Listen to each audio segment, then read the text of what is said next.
Question 1. Attention driver. This question is known to be difficult. What does the ABS system specifically prevent? Option A. Brake drum expansion. Option B. Will lock up during hard brake applications. Option C. Air line condensation.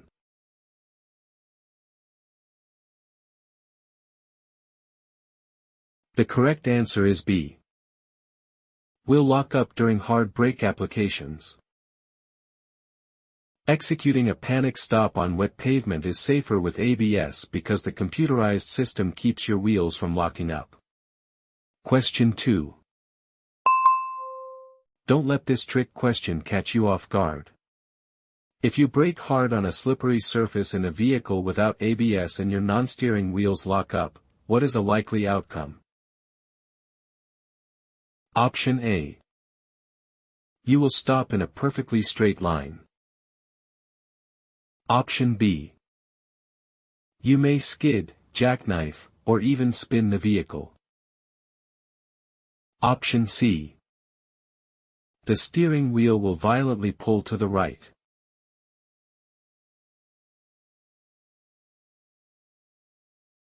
The correct answer is B. You may skid, jackknife, or even spin the vehicle.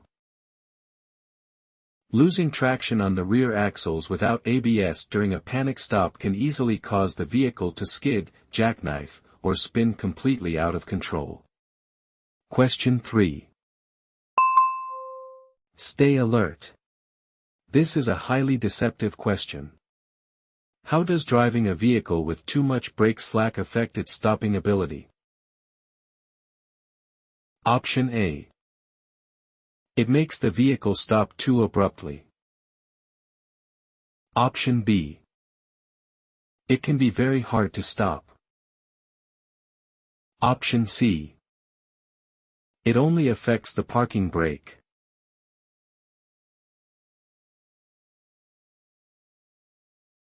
The correct answer is B. It can be very hard to stop. Neglecting to check the pushrod travel on your slack adjusters is dangerous because vehicles with too much brake slack can be very hard to stop. Question 4. Be careful. The choices here are very misleading. Can the parking brake sustain physical damage if applied immediately after descending a steep, mountainous grade? Option A. Yes, they can be damaged by the heat. Option B. No, spring brakes are immune to heat damage. Option C. Only if the air pressure is below 60 psi.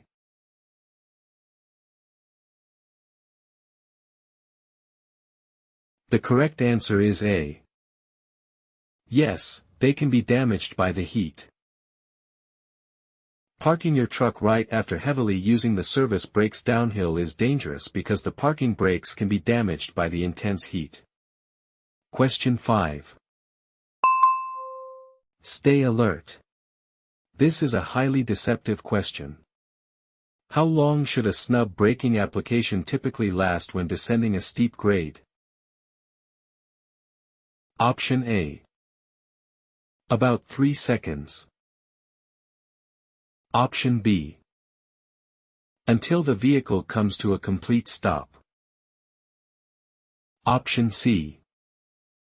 10 seconds.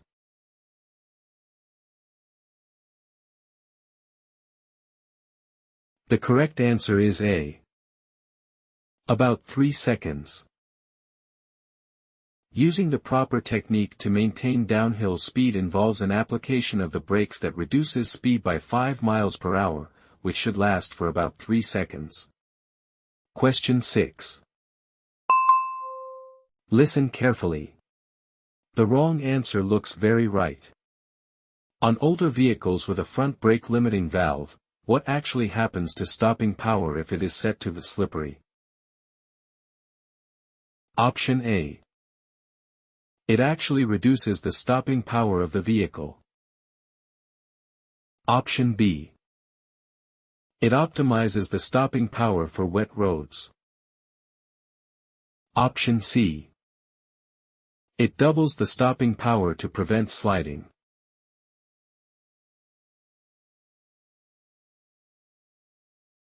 The correct answer is A. It actually reduces the stopping power of the vehicle. Navigating rain-slicked roads with a pre-1975 vehicle set to slippery actually reduces your overall stopping power by cutting front air pressure by half. Question 7.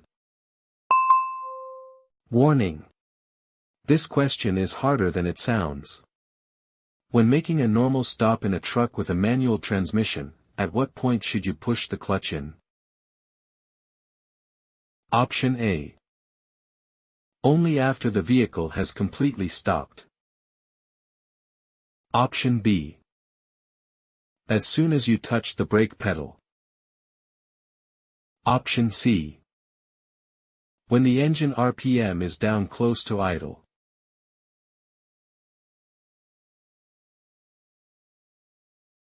The correct answer is C. When the engine RPM is down close to idle. Executing a smooth stop requires leaving the truck in gear to utilize engine braking, waiting to push the clutch in until the RPMs drop close to idle. Question 8. Heads up. This is one of the hardest questions on the test. When checking brake drums, cracks must not be longer than. Option A. 1/4 the width of the friction area. Option B. 1/2 the width of the friction area. Option C. The entire width of the friction area.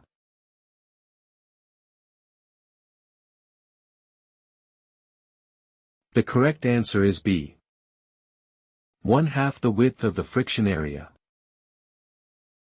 Looking at the wheel assemblies during an inspection, you must ensure the brake drums or discs do not have cracks exceeding 1/2 the width of the friction area. Question 9. If you must park your vehicle but the brakes are extremely hot, what should you use to hold the vehicle in place? Option A. Leave the vehicle in reverse. Option B. Use wheel chocks on a level surface. Option C. Apply the trailer hand valve only.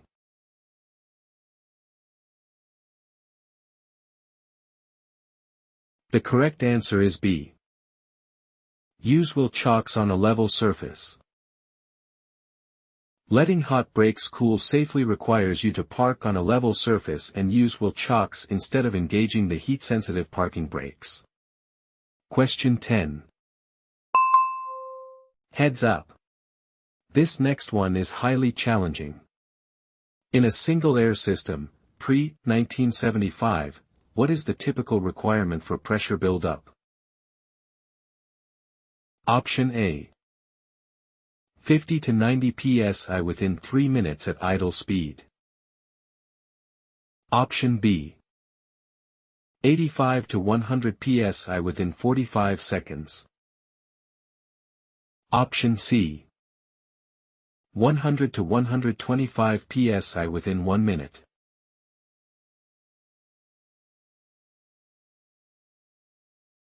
The correct answer is A. 50 to 90 psi within 3 minutes at idle speed. Testing an older vehicle with a single air system requires checking that pressure builds from 50 to 90 psi within 3 minutes while the engine is idling. Question 11. At what pressure should the tractor protection valve close, pop out, during the spring brake test? Option A. 10 to 15 psi. Option B.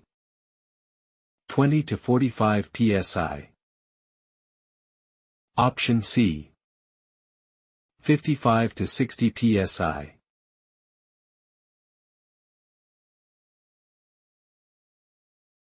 The correct answer is B. 20 to 45 psi. Fanning the brakes down to test the emergency system will cause the tractor protection valve and parking brake valve to pop out between 20 and 45 psi. Question 12.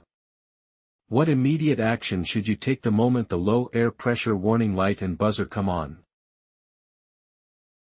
Option A. Downshift to the lowest gear. Option B. Bring the vehicle to a safe stop right away. Option C. Rev the engine to rebuild air pressure.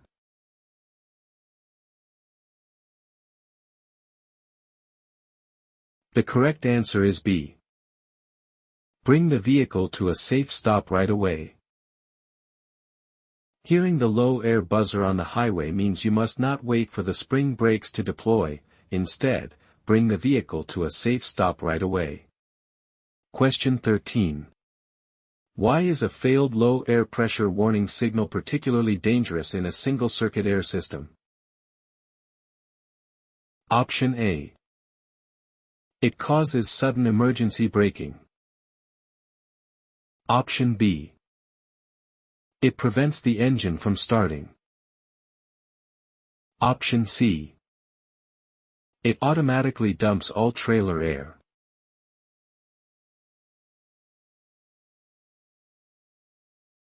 The correct answer is A. It causes sudden emergency braking.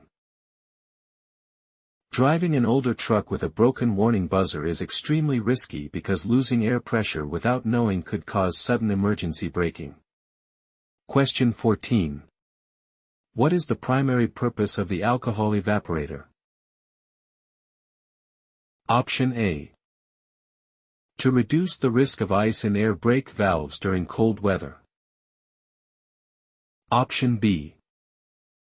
To clean the internal air lines of oil. Option C. To lubricate the S-cam brake mechanism.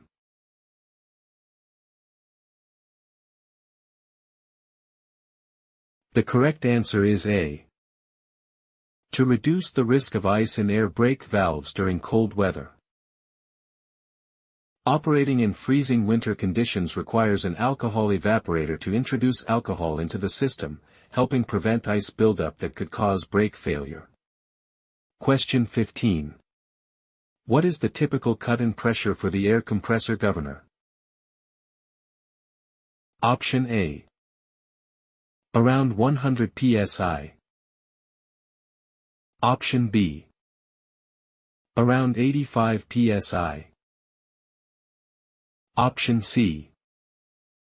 Around 125 psi.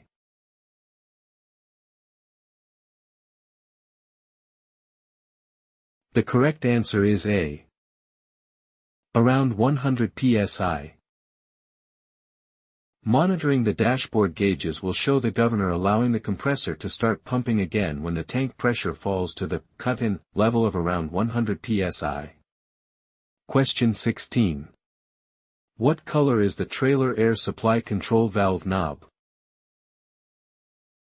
Option A. Blue. Option B. Yellow. Option C. Red.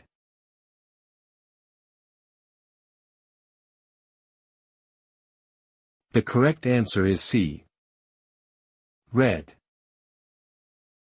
Supplying air to your connected trailer requires pushing in the distinct red, octagonal control knob located on your dash. Question 17. At what pressure will the air compressor governor typically stop pumping air? Option A. 100 psi. Option B. 150 psi. Option C. Around 125 psi.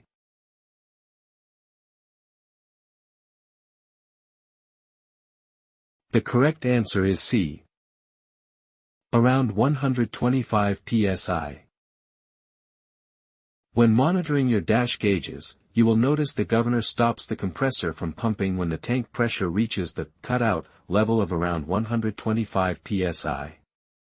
Question 18. Careful driver.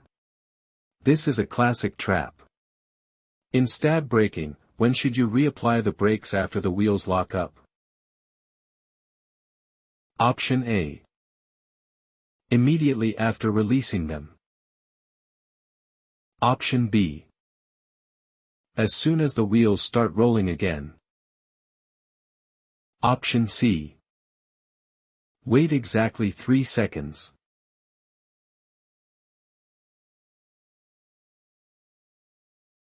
The correct answer is B. As soon as the wheels start rolling again. Executing a stab braking maneuver requires releasing the brakes when they lock and waiting for the wheels to start rolling before hitting the brakes fully again to keep the vehicle straight. Question 19. Listen carefully. The wrong answer looks very right. When using proper braking technique on a steep downgrade, you should apply brakes to reduce your speed to how many mph below your safe speed? Option A. 5 miles per hour. Option B. 10 miles per hour. Option C. 15 miles per hour.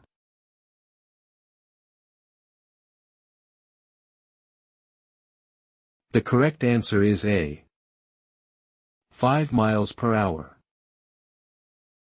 Navigating a mountain descent requires supplementing engine braking by applying the foot pedal until you reach 5 mph below your designated safe speed, then releasing. Question 20.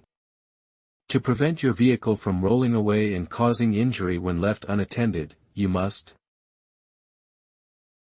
Option A. Leave the vehicle in gear with the engine off. Option B. Apply the parking brakes or chock the wheels. Option C. Turn the steering wheel sharply toward the curb.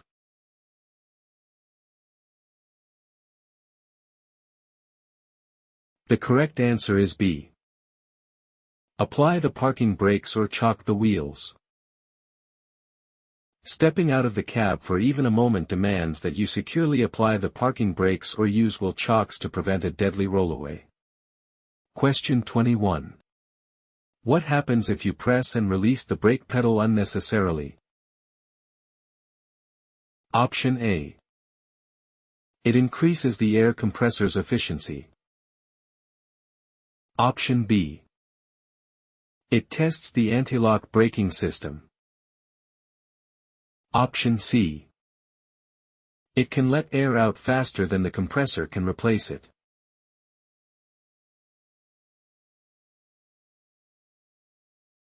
The correct answer is C.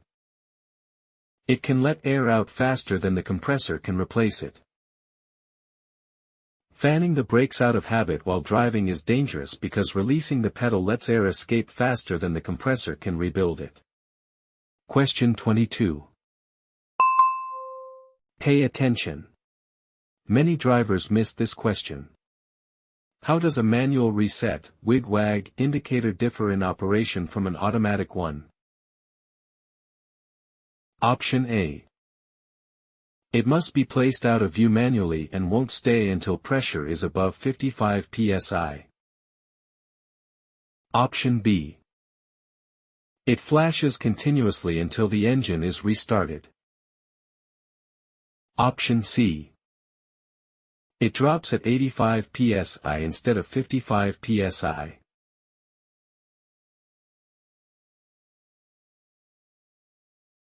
The correct answer is A.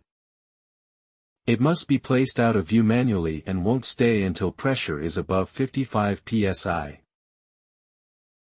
Building air pressure with an older manual wigwag requires you to physically push the arm out of view, and it will not stay in place until pressure exceeds 55 psi. Question 23. Depending on the design, how many brake chambers might a wedge-type brake have? Option A. A single chamber, or two chambers pushing wedges in at both ends. Option B. Always three chambers for balanced pressure. Option C. 4 chambers per wheel.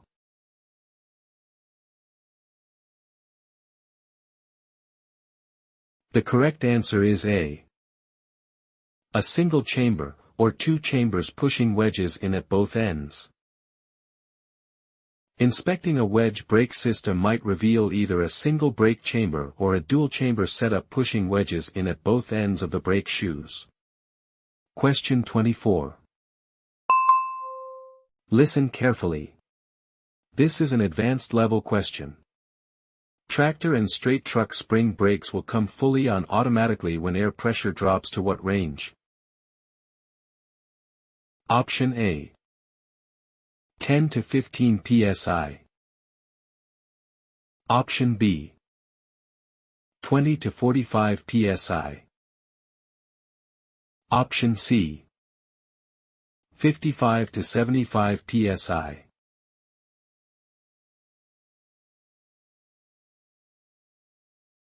The correct answer is B. 20 to 45 psi. Experiencing a catastrophic air leak will cause your heavy vehicle spring brakes to automatically engage when the pressure drops into the critical range of 20 to 45 psi. Question 25. What type of brakes are usually used to meet the requirement for emergency and parking brakes? Option A. S-cam brakes. Option B. Disc brakes.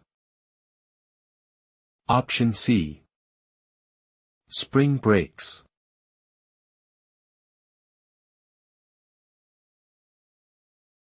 The correct answer is C. Spring brakes.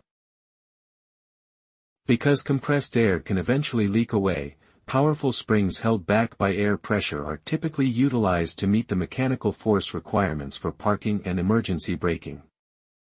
That's the end of this practice test. Did you answer at least 80% of the questions correctly to pass? Let's move on to the next one. Question 26. Let's see if you can get this difficult question right. Why is it recommended to leave the front brake limiting valve in the normal position even on slippery surfaces? Option A. Because the slippery setting reduces the stopping power of the vehicle. Option B. Because normal activates the ABS module. Option C. Because the slippery setting drains the air tanks too fast.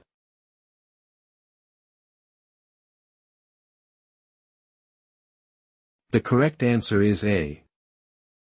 Because the slippery setting reduces the stopping power of the vehicle. Encountering wet roads in an older rig means you should avoid the slippery setting, as cutting front air by half actually reduces the stopping power of the vehicle. Question 27.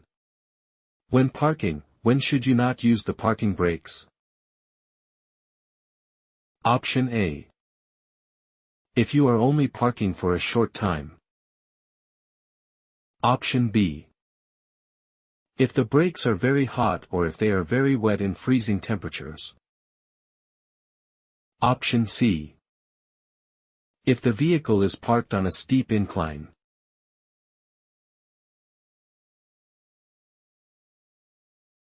The correct answer is B. If the brakes are very hot or if they are very wet in freezing temperatures. Securing your vehicle after a steep mountain descent requires wheel chocks instead of the parking brake, as setting very hot brakes can cause severe heat damage. Question 28. This one tries to trick you. Listen closely. How long should a snub braking application typically last when descending a steep grade? Option A. About 3 seconds. Option B. Until the vehicle comes to a complete stop. Option C. 10 seconds.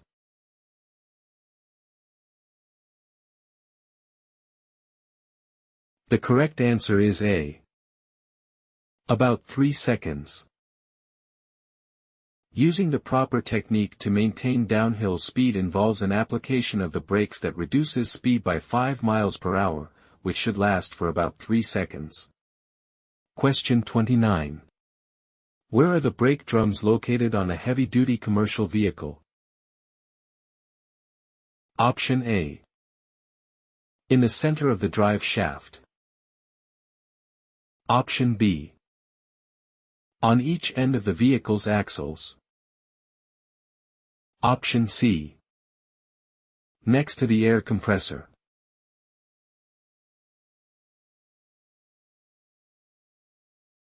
The correct answer is B. On each end of the vehicle's axles. Performing a visual check under the rig reveals that the brake drums are located directly on each end of the vehicle's axles. Question 30. Listen carefully. This is an advanced level question. At what specific system pressure range do tractor and straight truck spring brakes typically apply fully automatically? Option A. 20 to 30 psi. Option B. 45 to 60 psi. Option C. 10 to 15 psi.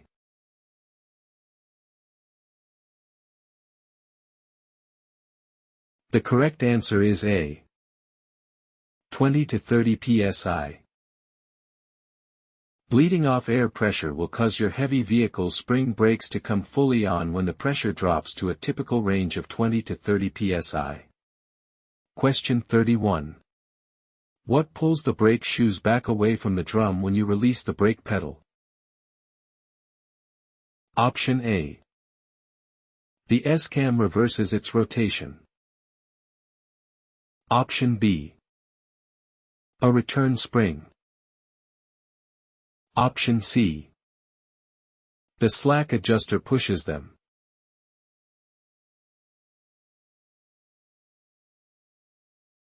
The correct answer is B.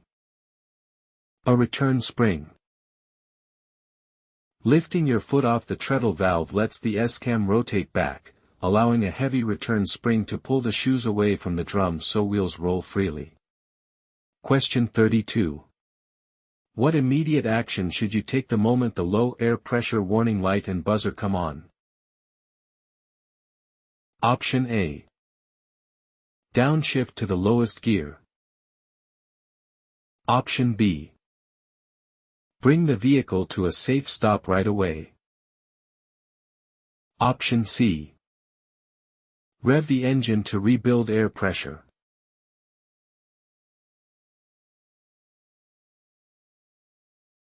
The correct answer is B. Bring the vehicle to a safe stop right away. Hearing the low air buzzer on the highway means you must not wait for the spring brakes to deploy, instead, bring the vehicle to a safe stop right away. Question 33. What shape is the standard parking brake control knob found on the dash of newer commercial vehicles? Option A. A yellow, diamond-shaped knob. Option B. A red octagonal knob. Option C. A round blue knob.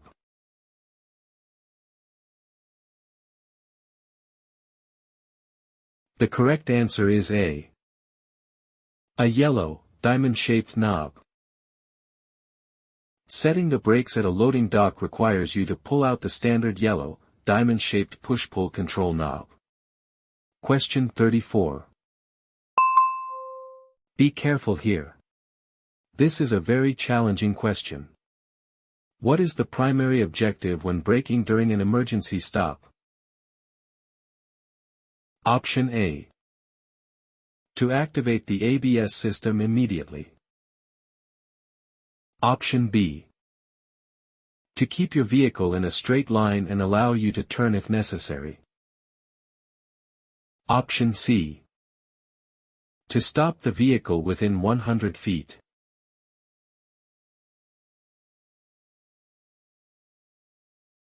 The correct answer is B. To keep your vehicle in a straight line and allow you to turn if necessary.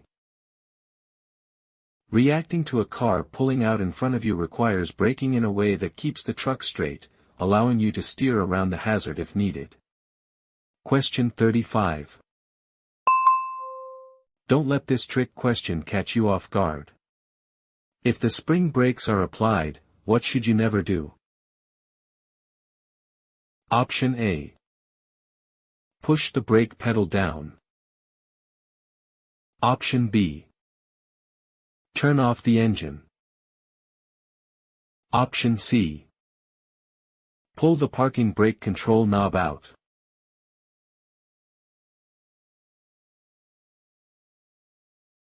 The correct answer is A. Push the brake pedal down. Depressing the foot valve while the spring brakes are engaged could cause severe brake component damage due to the combined forces of the springs and the air pressure. Question 36. What does it mean if an air brake system has a single gauge with two needles? Option A. One needle is for the trailer, one is for the tractor. Option B. It indicates a dual air brake system, showing pressure for both halves. Option C. It shows both application pressure and supply pressure.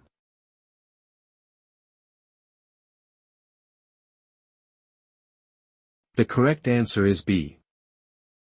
It indicates a dual air brake system, showing pressure for both halves. Glancing at the dashboard of a heavy-duty truck, a single gauge featuring two needles tells you the pressure in both the primary and secondary circuits of a dual air system. Question 37. Careful driver. This is a classic trap. Before driving a dual air system vehicle, the warning light and buzzer should shut off when air pressure rises to Option A. 45 psi. Option B. A value set by the manufacturer greater than 55 psi. Option C. 120 psi.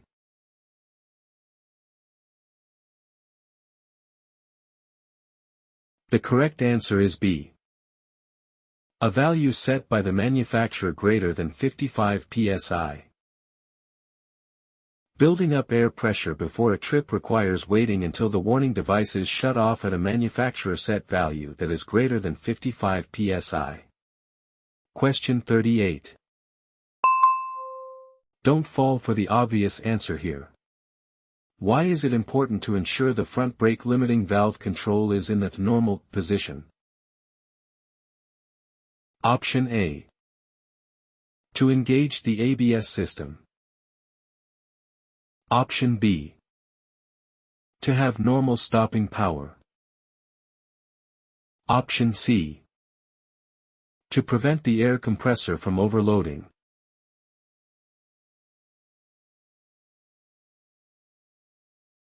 The correct answer is B. To have normal stopping power. Checking the dashboard of a pre-1975 truck, you must verify the limiting valve is set to normal, so the vehicle maintains its maximum normal stopping power. Question 39. How do you properly check the slack adjusters during a walk-around inspection? Option A. Keep parking brakes on and visually inspect the angle. Option B.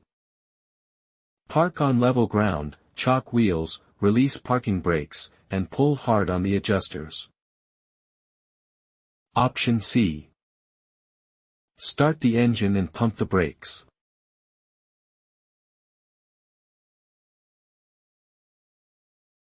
The correct answer is B. Park on level ground, chalk wheels, release parking brakes, and pull hard on the adjusters. Getting under the rig safely to check slack adjusters requires you to park on level ground, chalk the wheels, release the parking brakes, and pull hard on them with gloves. Question 40.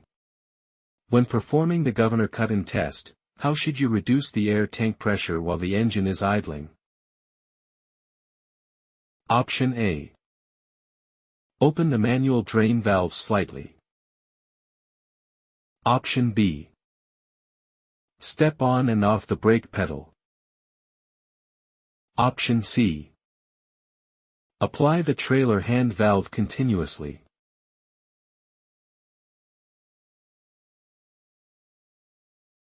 The correct answer is B. Step on and off the brake pedal. Verifying the compressor kicks back on requires you to step on and off the brake pedal to fan off pressure while the engine is idling. Question 41. Don't fall for the obvious answer here. On older vehicles with a front brake limiting valve, what actually happens to stopping power if it is set to slippery? Option A. It actually reduces the stopping power of the vehicle. Option B. It optimizes the stopping power for wet roads. Option C. It doubles the stopping power to prevent sliding.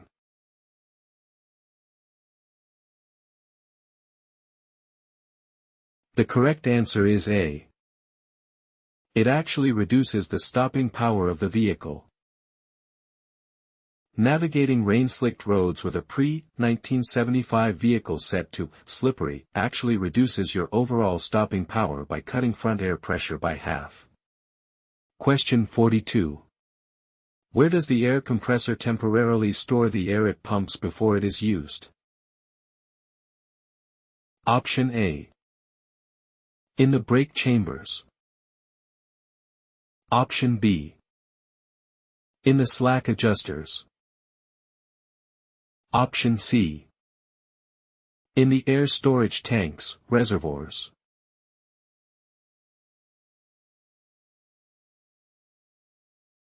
The correct answer is C. In the air storage tanks, reservoirs. Operating the vehicle normally relies on the compressor pumping air directly into the heavy steel air storage tanks mounted on the frame. Question 43. What does the application pressure gauge show you? Option A. The pressure inside the primary air tank. Option B. How much air pressure you are applying to the brakes. Option C. The current pressure at the governor.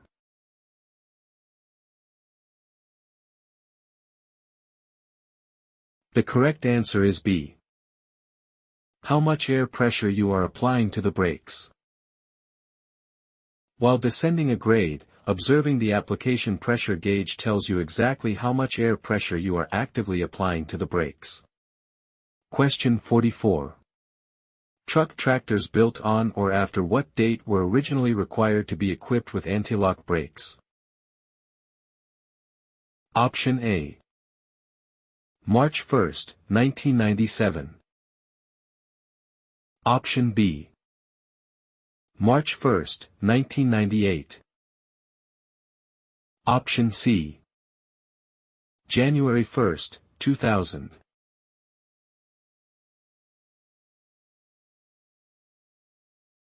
The correct answer is A. March 1, 1997. Identifying safety equipment on a tractor involves checking its manufacturing date. Those built on or after March 1, 1997, are required to have ABS. Question 45. What is the function of the stop light switch in an air brake system? Option A. To turn on the brake lights when you put on the air brakes. Option B. To switch off the engine brake when stopping. Option C. To alert the driver of an ABS failure.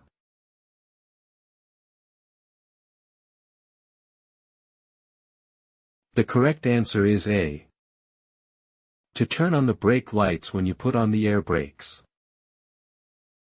Warning drivers behind you requires an electric switch operated by air pressure that turns on the brake lights when the air brakes are applied.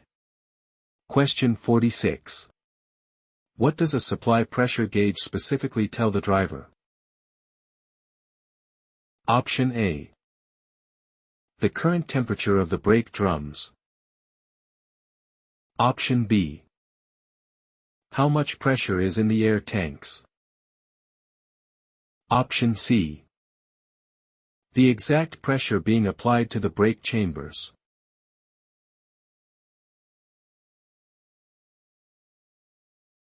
The correct answer is B. How much pressure is in the air tanks? Monitoring your dash instruments during operation includes checking the supply gauges to see exactly how much pressure is stored in the air tanks. Question 47. How do you put on the parking brakes in newer vehicles with air brakes? Option A. Pushing in a yellow, diamond-shaped knob. Option B. Pulling out a yellow, diamond-shaped knob. Option C. Flipping a lever marked slippery.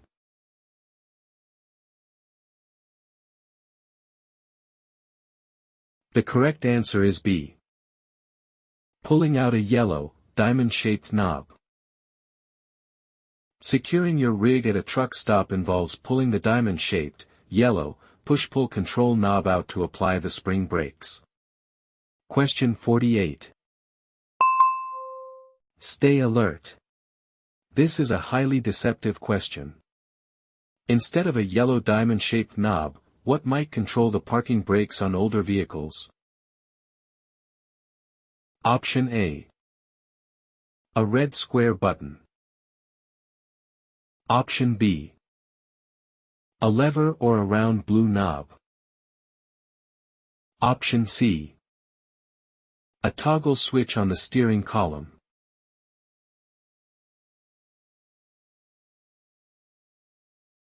The correct answer is B. A lever or a round blue knob. Climbing into the cab of a classic commercial truck, you might find the parking brakes are controlled by a lever or a round blue knob instead of modern yellow valves. Question 49. Watch out for the tricky wording, it's a trap. When testing the air leakage rate on a fully charged combination vehicle with the engine off and parking brakes released, what is the maximum acceptable pressure loss? Option A. 4 psi in 1 minute.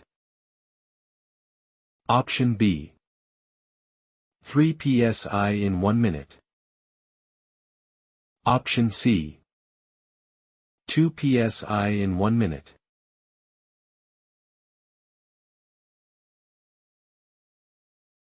The correct answer is B. 3 psi in 1 minute. Performing a static leak test on your rig requires timing the pressure drop, which must be less than 3 psi in 1 minute for combination vehicles. This is often confused with the applied brake test limit, which allows 4 psi. Question 50. Why must emergency and parking brakes be held on by mechanical force rather than air pressure? Option A. Because air pressure can eventually leak away. Option B. Because air lines freeze when parked. Option C. Because mechanical springs are lighter.